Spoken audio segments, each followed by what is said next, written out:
Chapitre 3 L'Empire des Carolingiens. Leçon 2 L'Empire de Charlemagne. Le gouvernement de Charlemagne. Charlemagne fut un grand organisateur. Il assura l'ordre dans l'Empire, mit en place une nouvelle monnaie, un nouveau calendrier et établit de nouvelles lois. Il organisa très efficacement l'administration de l'Empire. La paix fut ainsi rétablie en Gaule et dans tout l'Empire. Les fermes de Charlemagne. Les paysans étaient désormais bien protégés des pillards et ils reprirent confiance. Ils purent mieux cultiver les terres de l'Empire parce qu'ils ne craignaient plus que leurs récoltes fussent saccagées. Les fermes furent agrandies, les terres qui avaient été laissées à l'abandon furent à nouveau cultivées. Charlemagne s'intéressait à l'agriculture. Il eut lui-même des fermes prospères qu'il visitait souvent. Il y faisait élever des chevaux, des vaches, des porcs, des volailles et des abeilles. Charlemagne et les écoles. Charlemagne était soucieux de développer l'éducation. Il demanda qu'une école fût ouverte partout où habitait un évêque.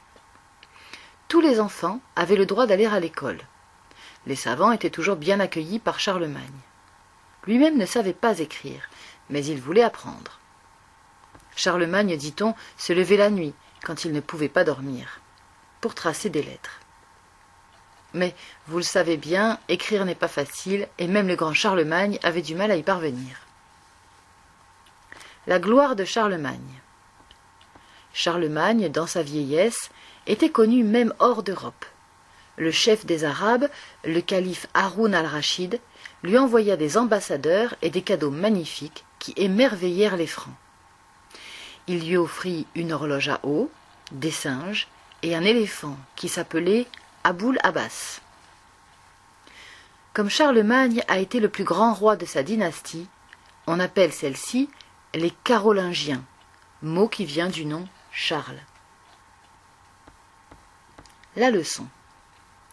Charlemagne apporta la paix et l'ordre dans son empire. Il permit aux paysans de mieux cultiver leurs terres.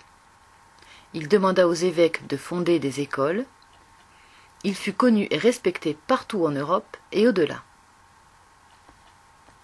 Répondez aux questions par écrit. Premièrement, pourquoi les habitants de la Gaule furent-ils plus heureux au temps de Charlemagne qu'en celui des Mérovingiens? Deuxièmement, quels animaux Charlemagne faisait-il élever dans ses fermes? Troisièmement, que Charlemagne fit-il pour l'instruction de son peuple? Quatrièmement, qui était Haroun al-Rachid? Cinquièmement, qu'était Aboul Abbas? Sixièmement, qu'appelle-t-on la dynastie carolingienne et pourquoi l'a-t-on nommée ainsi?